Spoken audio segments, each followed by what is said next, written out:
the pay-per-view undercard, the FS1 and ESPN undercard, as well as some of the fighters that will be fighting off of television as well. A round of applause to all the media, the promoters, everyone for making this entire promotion happen. Certainly a joint effort and great to see in the sport of boxing. I'm Ray Flores, and coming up soon will be Christina Pancha. But now let's meet the fighters as they will be making their way up here to the stage. First of all, this man will meet Alberto Guevara. His record, 19 wins, no losses, 3 draws, 6 wins coming by way of knockout. Joining us from Morecambe, Great Britain, here is Isaac Lowe.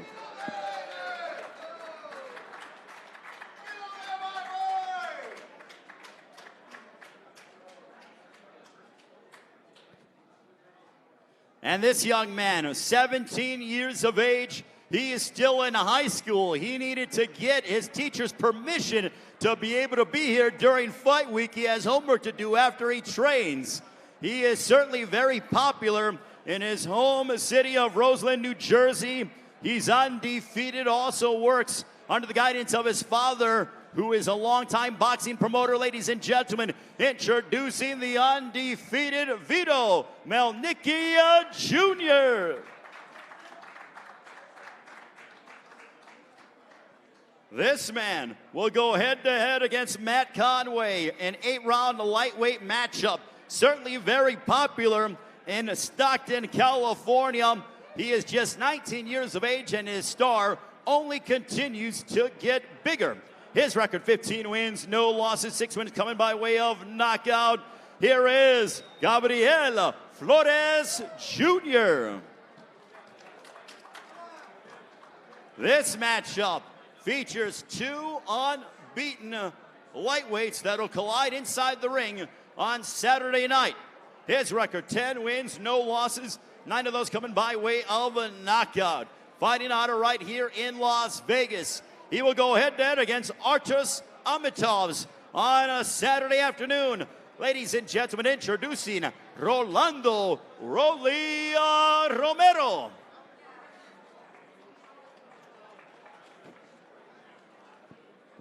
And this man, I guess Rolando's on his way. Now we get set for our next matchup, a significant fight in the super lightweight division. First of all, his record, 21 wins, 9 of those coming by way of knockout against just 2 losses, hailing from Norwalk, California, a part of the rich tradition of the Fighting Molina brothers. Ladies and gentlemen, introducing Javier Molina.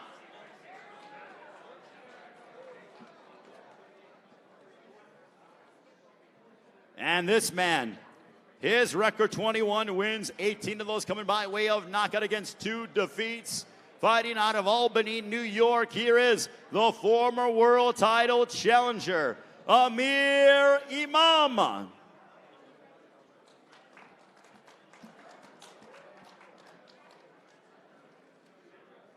This man has a record of 14 wins, 2 losses, 2 draws, 7 wins coming by way of knockout, also fighting at 140 pounds. Ladies and gentlemen, on Saturday night, he will match up against Subriel Matias. This is Petros Ananyan.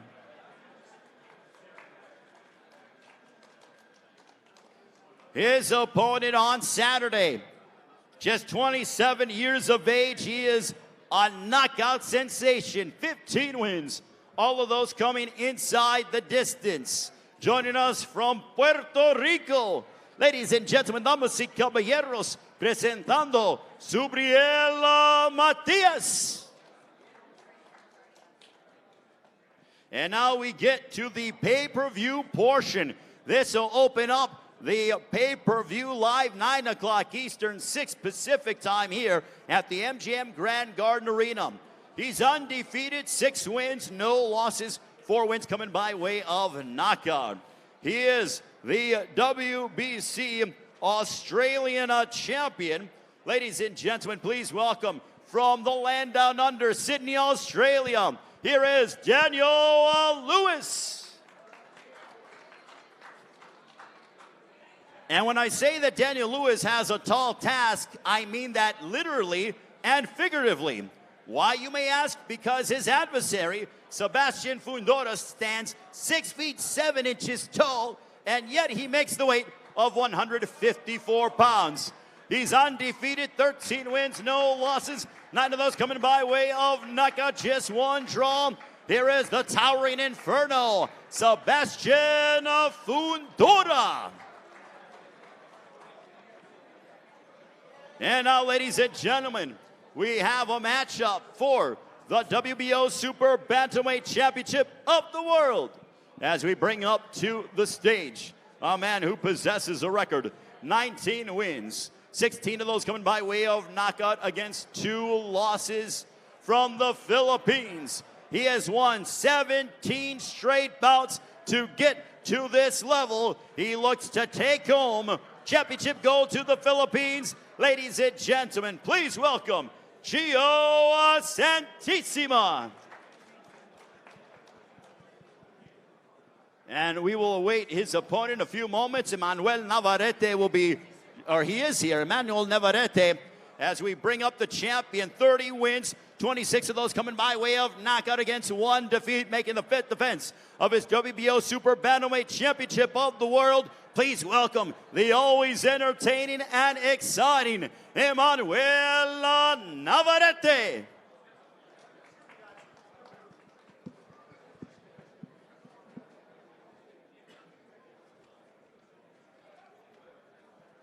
Our co-main event is going to be an excellent matchup in the heavyweight division.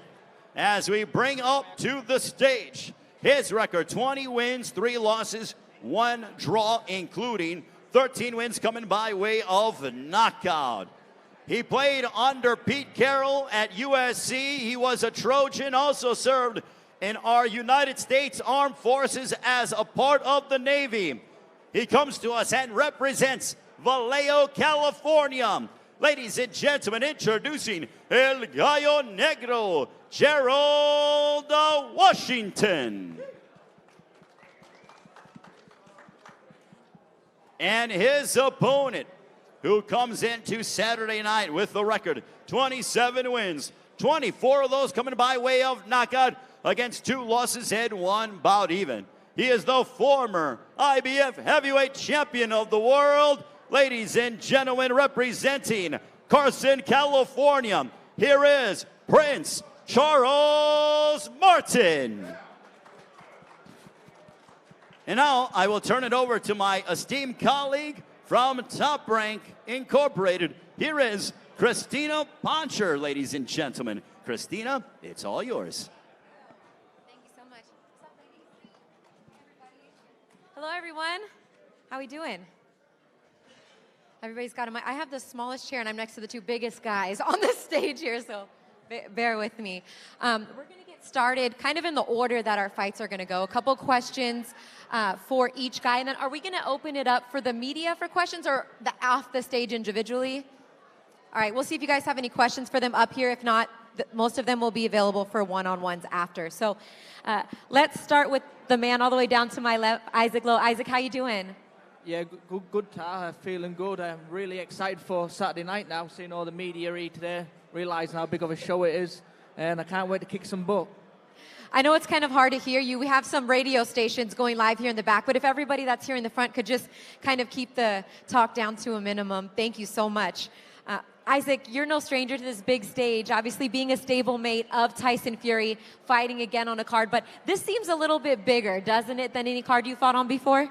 Yeah, a lot bigger, obviously. I boxed here twice before in Vegas now, so it's like our second home.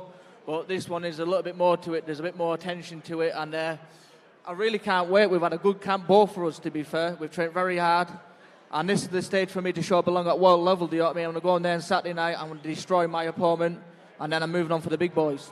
We can't wait. Good luck Saturday night. I know it's a big honor for you to work alongside Tyson, but you're making quite the name for yourself. Rolly's here. Rolando Romero, everybody. Hi, Rolly. We're going to get to you in just a second. Now to my right, we're going to kind of go back and forth with Vito Mielnicki. And Vito, as Ray said, 17 years old. And here you are getting ready to fight on the biggest stage of boxing. You and I were talking briefly. You still go to high school, like regular school, not homeschool. So what is it like training for the biggest stage in boxing, but also just trying to be an average 17-year-old teenager? Just balancing training and school. But this time I'm here to just squash that school 17-year-old kid. I'm ready to graduate to a 6-rounder next. So I want to show everyone that I'm more than just a 17-year-old prospect, and I'm here to stay. You have fought on a Deontay Wilder undercard before. Here you are just a month later fighting on this one with Tyson Fury. How do you kind of block out all the distractions and get ready? Because every fight at this point is a big opportunity for you with the pressure that comes along being, when you turn pro. Well, all like the media and stuff like that, that just motivates me. Like one day I want my face to be on all the posters in the hallways, on the elevators. So all this stuff just motivates me to keep working hard and keep getting the job done. Thank you, Vito. Good luck on Saturday night. Appreciate it. Can you guys hear them? Can you hear? Yes? No? Kind of? Volume up a little bit? Okay, we're good on the live stream. Okay, good. Let's keep it going. Gabe, I'm going to go to you now.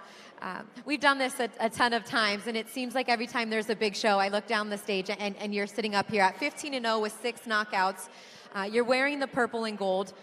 You fight for something every time, but this time, what is it that's motivated you in training camp? What has given you that extra push? Yeah, back in 2013, I lost my mom's, and that was tough. Somebody I'm used to waking up to every day and seeing a face that I'm always used to seeing. And once I heard about the Kobe incident with his daughter, I could only think about his other daughters and his wife, Vanessa, Bianca, Corpri, Natalia, how they feel, waking up every day and not seeing their father or the husband or their sister or the daughter, I know part of that pain, so my prayers are with them, and this is for me, for everybody else that ever lost a parent or somebody in your household, because, it's real tough, something to get stand by and live by every day, because you're reminded by that every day you wake up, because that one person you're used to seeing every day is not there. So my prayers are with them. I know that you've challenged that Mamba mentality without even calling it that to this point, but you're taking a step up in competition now against Matt Conway, who's 17-1 with 7 KOs. What's kind of the game plan come Saturday night? Beat me. Each time I go in the ring, I try to look better and better each performance. And by doing that, I limit my mistakes. And here come Saturday night, I feel like it's going to be flawless, almost like these diamonds right here. I want to shout out my sponsor, Highline. He got me looking right. All right, we're looking forward to it. Thank you, Gabe, so much. Rolly, you came just in time. It's your turn now. Being here from Las Vegas, it should be on. All right. There you Can go. you guys hear me? Yeah. Yeah, they got you. 10-0 with 9 knockouts. Obviously, your name has been synonymous in these Las Vegas gyms with, sparring and such, but you've kind of turned that, obviously, into success as a professional. What can we expect from you on Saturday night? Another first-round knockout. That's what you guys are going to expect. If I say I'm going to do it, I'm going to do it. I read in the notes that you call yourself the hardest puncher under 147 pounds. Sure, you guys can want to punch in the face. They all know it. And your style is kind of unorthodox. You can't, watching tape on you, you fight different kind of ways. So with everybody tuning in to watch you fight on Saturday night, what kind of performance should they expect in your first scheduled 8-round fight? Well, I said, just first-round knockout. I'm going to knock him out first round. First round knockout. No doubt about it. First round knockout. First round knockout. Okay, you guys, get that down. Thank you, Rolly. We're looking forward to seeing you show out. All right, next up is we're going to start with the televised portion of the undercard. Javier Molina, 10 rounds at 140 pounds, taking on Imam. Javier at 21-2 with 9 knockouts. You're at the point right now in your career, probably similar to Amir. You're ready to get your name thrown in there for a world title shot. What kind of performance do you need to have on Saturday night to kind of show the rest of the 140-pound division that you're ready for your spot, your turn? I feel like I definitely got to make a statement. Just like a little over a year ago, I was struggling just to get a fight. I've been on since I signed with Top Rank, I fought 3 fights. I've been active, so I feel like it's the perfect timing for me. We got a tough fighter against Amir Imam.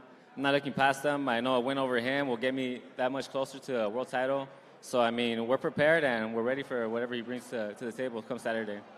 Yeah, there was a lot of buzz when you turned professional, being that you were an Olympian, and you've gone through a little bit of a rocky road in your professional career, but do you feel like everything that's happening right now is just happening at the perfect time, especially fighting on a stage like this?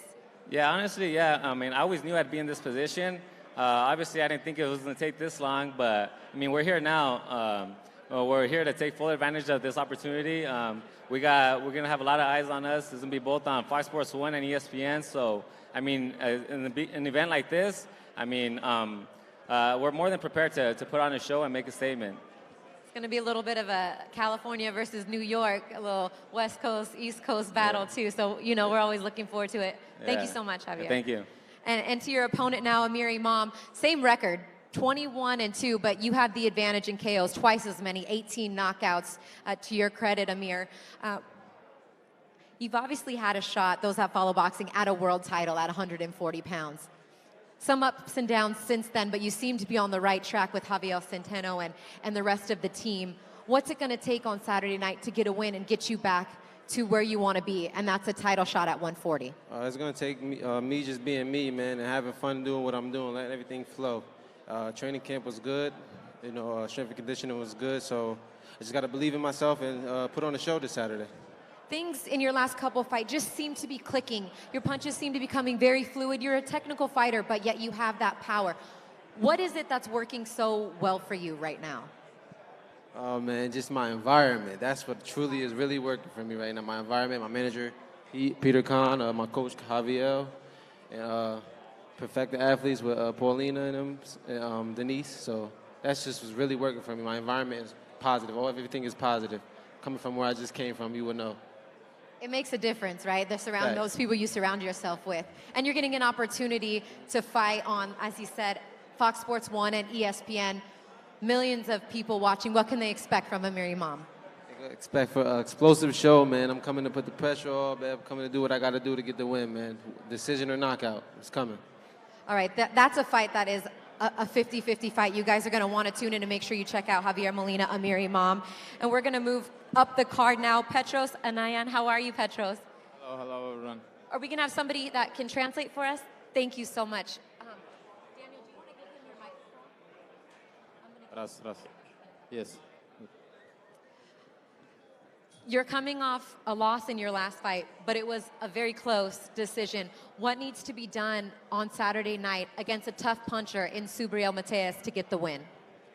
Yes, I know have my opponent will have a hard punch, but this for me very big chance, and a long time training in Moscow, Russian, and go with my dream, and this is very, very, very big, important. You're training out of Brooklyn. I saw a picture of you and Charlo on your Instagram. Have you been getting some good sparring, some good work there in the gym in Brooklyn? Who have you kind of been training alongside to get ready for the fight? Yes, of course. Anytime trainer, and I'm ready. He's ready. We're ready too. Congratulations on getting to this point and a big opportunity for you on Saturday night. Your opponent in Subriel Matias, we're going to use a translator as well. Can one of you guys give him your... Thank you. Subriel Matias is 15-0 with 15 knockouts. He has never gone the distance as a professional. How are you going to make fight number 16 another one on that list? 16 wins, 16 knockouts.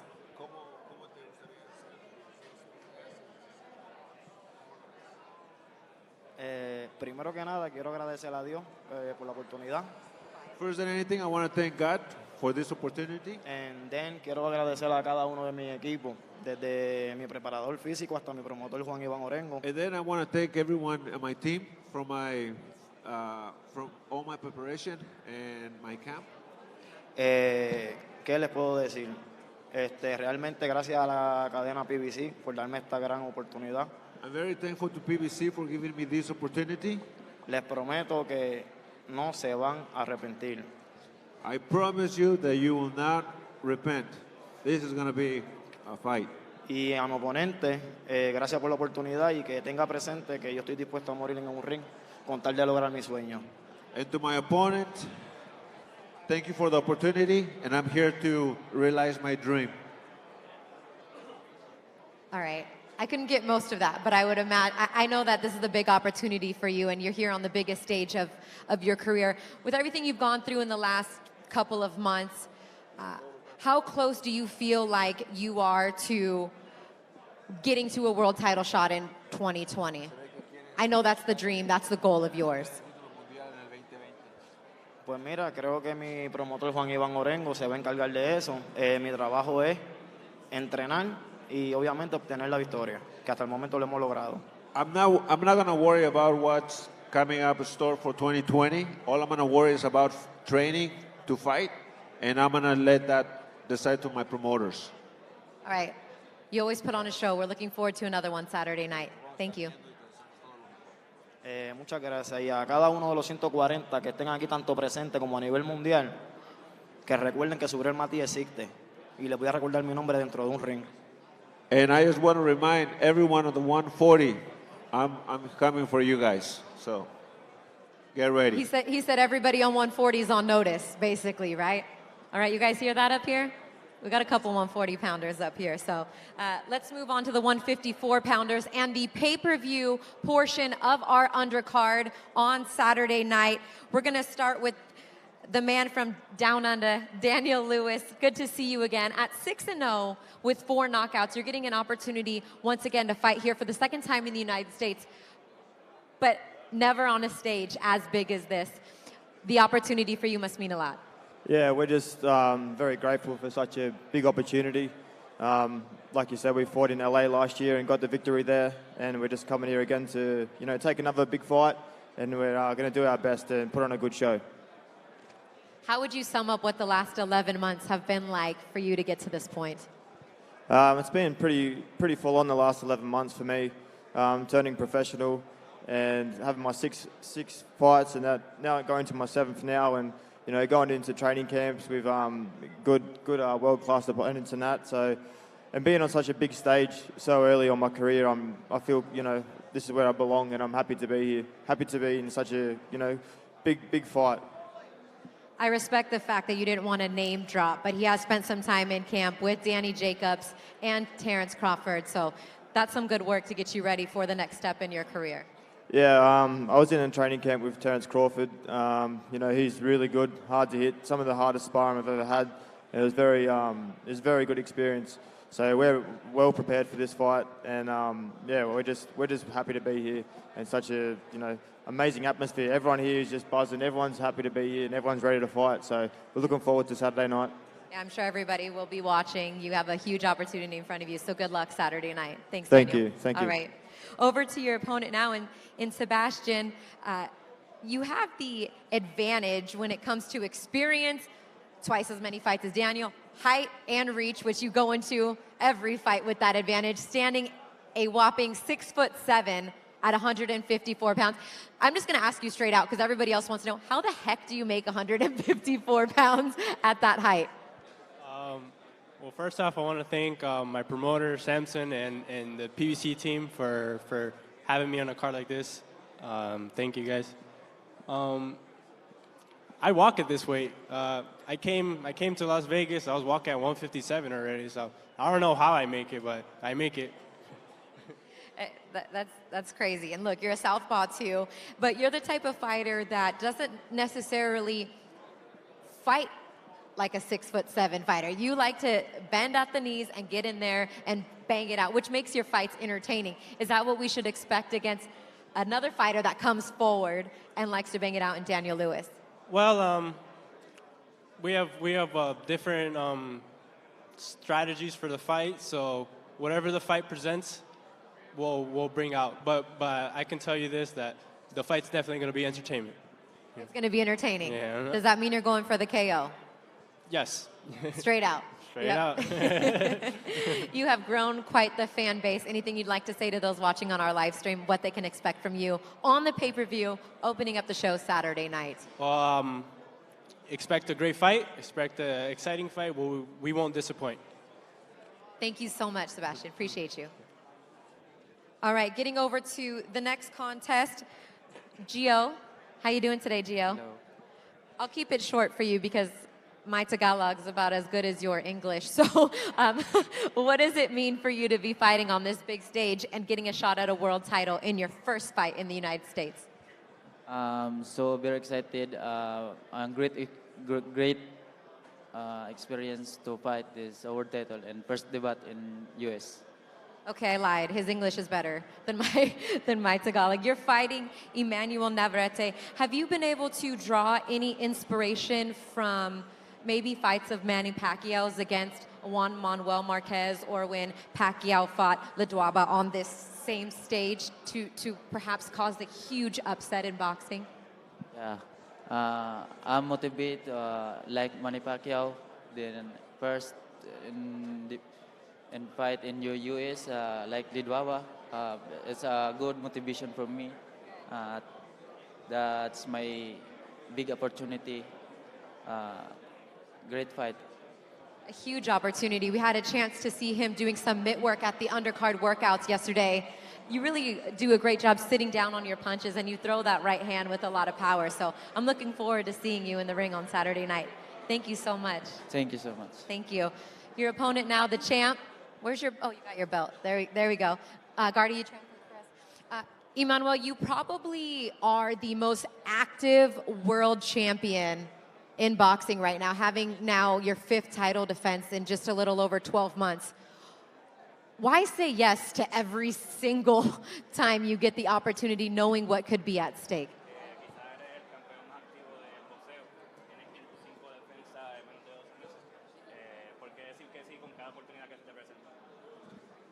Pues yo creo que digo que sí siempre, porque a pesar de que he estado peleando muy rápido, salgo físicamente bien, entonces pues no quiero desaprovechar estas oportunidades que vienen. I always say yes to a fight, and even though I'm fighting pretty fast each time, I always came out with good health, so I'm not damaged in the fight, so that's what I say, always yes to a fight. I'd have to imagine that part of the reason you're fighting so often is you don't have too much more time left at 122 pounds. If you become victorious on Saturday night against a tough fighter in Gio, will you look to unify, or are you looking to possibly move up to 126 pounds? Que parte de las razones por las que estás peleando tanto corrido es porque te queda poco tiempo en 122. En la pelea del sábado, si ganas, ¿piensas que vas a buscar una unificatoria o quieres subir ya a 126? Yo creo que depende mucho de cómo termine la pelea del sábado, ¿no? Depende mucho el resultado, pero yo creo que es más conveniente que yo suba ya a 126. I think it's going to depend on the result of the fight on Saturday, but I think I already think that it's more convenient for me to go up to featherweight. That it's more realistic for him to move up than to wait for a unification fight. I'm going to ask you, like I asked Gio, do you draw any inspiration? This is the second Filipino you fought in the last 3 fights. Do you draw any inspiration from the great wars that have taken place here in Las Vegas between Juan Manuel Marquez and Manny Pacquiao? Que si te inspira las peleas que tuvieron en Las Vegas peleadores filipinos y mexicanos como Pacquiao y contra Márquez. Perdón, ¿qué? Contra Márquez, Pacquiao Márquez. ¿Qué opino? No, que si te inspira esas peleas entre grandes mexicanos y grandes filipinos. Sí, claro que sí, fueron unas peleas icónicas para todo el boxeo mundial, entonces pues al menos quiero dar una buena exhibición, pues estoy tocando el tema de que esas peleas fueron muy icónicas para todo el mundo del boxeo, ¿no? Of course, those were iconic fights, and I draw inspiration from that, and that's why I want to put a good performance on Saturday. We're looking forward to a good performance on Saturday night. Thank you so much, champ. Gracias. All right, now to our co-main event. Thank you guys for patiently waiting. I appreciate it. Gerald, I'll start here with you. Your journey to this point has been crazy, right? From going to amateur boxing to high school football to going to the Navy, then playing college football at USC under Pete Carroll. back to professional boxing, and now here on the biggest stage, arguably, of your career. Probably is, right? I mean, how could you sum up what it's taken to get to this point, and is this where you've always wanted to see yourself? This is definitely a dream come true. It's an honor for me to be here. I've been riding the wave, you know, ever since I started. It's been a great journey. I'm happy to be here. We've worked really, really hard and prepared ourselves well. This is the best I've been as a professional, and I'm excited to finally put it all together and perform on Saturday. Saying you're at the best spot you've been, you're coming off the best win of your career in your last fight. How do you just kind of build on that momentum to put on a good show and get the win, hopefully, against a former sparring partner right here in Charles Martin? Yeah, definitely. We kind of came up together around the same time. We worked together. We've always said it, you know, we're cool before, we're going to be cool after, but, you know, on Saturday, we're going to take care of business. We came here. This is a business trip for us. So, but yeah, man, we're ready to work. You're the only man on this stage that has been in the ring with Deontay Wilder. What are your thoughts on the main event? Wilder Fury, who do you think is going to take away the dub? I'm excited, just like the whole world is. You know, I'm gonna go out there. I'm, you know, looking forward to checking it out myself. It's gonna be a great show. So no prediction. Wilder. Wilder. Knockout. By knockout. All right, put that on the books. Hopefully they'll have it on a monitor while you're warming up, right? Gerald, thank you so much. Over to your opponent now in Charles Martin, 27-2-1 with 24 KOs. You've had Manny Robles in your corner the last few fights now, training out of Southern California, a place that you've lived and you're very, very comfortable with. Do you feel that this fight right now against Gerald is coming at a perfect time in your career, considering everything that you've been through to get you to this point? Yes, it's coming at a good time, you know, because we're fighting for the eliminator, get me in the #2 spot, and then get a shot at that title, at the red belt again, you know. Yeah, if you guys didn't hear that, their fight is now an IBF heavyweight title eliminator, so that the winner of this fight will definitely be in a good spot. You're fighting for the first time in Las Vegas, and they put you on the biggest card, one of the biggest cards in history. What does that mean to you, your family? It's a blessing. It's, you know, everybody's excited. My whole family's, you know, coming, showing up. They're all pumped. You know, I got my cousin performing. You know, he's gonna do the walkout music. So, you know, everybody's just excited, man, to be a part of, you know, this big card. A lot of people talk about when sparring partners end up becoming foes in the ring, but that's not really an indicator to how the fight's going to go based on how your sparring sessions went, right? I mean, that was a while back. You guys are a little bit different now. I mean, yeah, it was a while back, and one thing you got to remember is some people are gym fighters and some people are performers when the lights come on, you know. So me personally, my sparring has nothing to do with how I perform on go time, you know what I mean? You said yesterday during the undercard workout that you're going to knock him out, right? I'm a heavyweight. We heavyweights, man, you know. What round did you say? What round did you say? That's all I know. Did you say a round? In 4. Knockout in 4. Any response to that? We're gonna see. I'm coming here. This is a business trip, man. I'm here to handle my business. All right. Well, by any means necessary. That's what it's about, right? Perfect. Perfect. All right, they're going to get the stage heated up right before our co-main event. It's Gerald Washington versus Charles Martin. 12 rounds in the IBF heavyweight world title eliminator right before Deontay Wilder and Tyson Fury take the stage on Saturday night. I would like to thank everybody for joining us, taking time out of your day, cutting weight to be here. Do we want to open it up for questions or just let everybody? Okay, the guys will be available individually on either side of the stage. We're going to do some face-offs, so I'll let you guys direct them. Thank you all very much. We'll see you for the weigh-ins tomorrow, 3 o'clock. Thank you, guys. Thanks, everybody. It was really hard to hear. Thank you. It was tough. I couldn't hear y'all, but that was it. Okay. You want everybody on pay-per-view first. Okay, that's you. You can just leave your mics on the chair. Thank you so much. Yeah, you can put up the chair.